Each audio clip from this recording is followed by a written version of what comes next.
This is called Our Basement Still. This little story took place when I was about 4.5 or 5.5 years old. I think the time is pretty close because I remember we moved to the farm just after my 5th birthday. We lived in Dalhart, Texas at the time, and our house was near the edge of town. There was a gas station across the alley in back of us.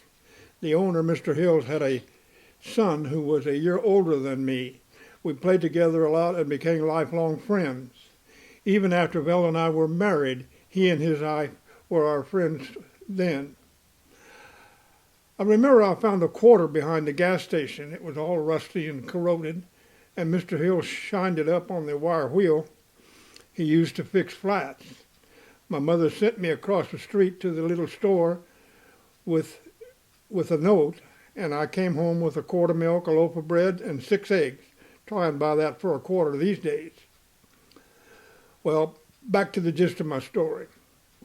Our house had a full basement, and in that basement, my father had set up for making home brew beer. He had 2 big crock pots that held the yeast, the hops, and whatever else went into it. When the batch was fermented long enough and he could put it in bottles and cap them, he gathered used bottles from wherever he could find them, and his customers brought back bottles from their last purchases. My mother would then boil and sterilize the bottles when the brew was ready.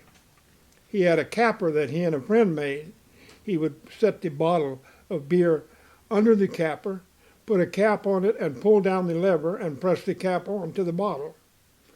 Now, as my father was new as a brewer, he sometimes had problems. A couple of times at night after he had bottled a few batches, the bottles blew off the caps and spewed beer all over the basement. I don't know if he cooked it too long or didn't cook it enough, or maybe it was just too hot.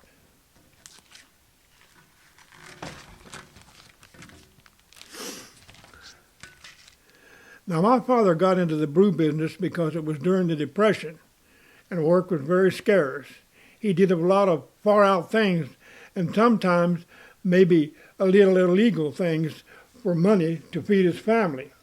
I don't know how many customers he had, but I think he sold most of the beer.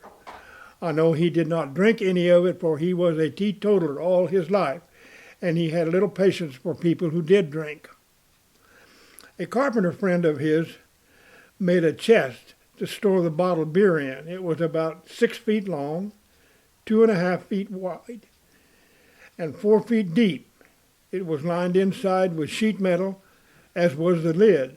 When it was closed, it was tight, like a freezer chest. I have a keen memory of that chest because my mother kept it until I was grown. She kept her quilts and fancy doilies and other keepsakes in it.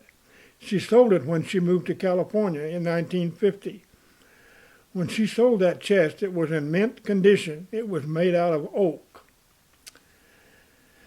Now, it was illegal to make beer for yourself, much less make it to sell.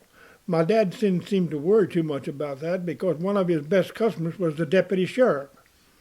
His name was Deward Bonner. He was no kin related to us, though. I think the moral of the story fits the old adage, it's not what you know, but who you know.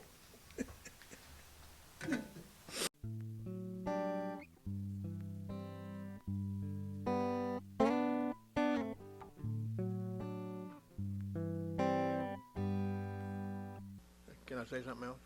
And I want to thank the cameraman and his crew. Thank you very much.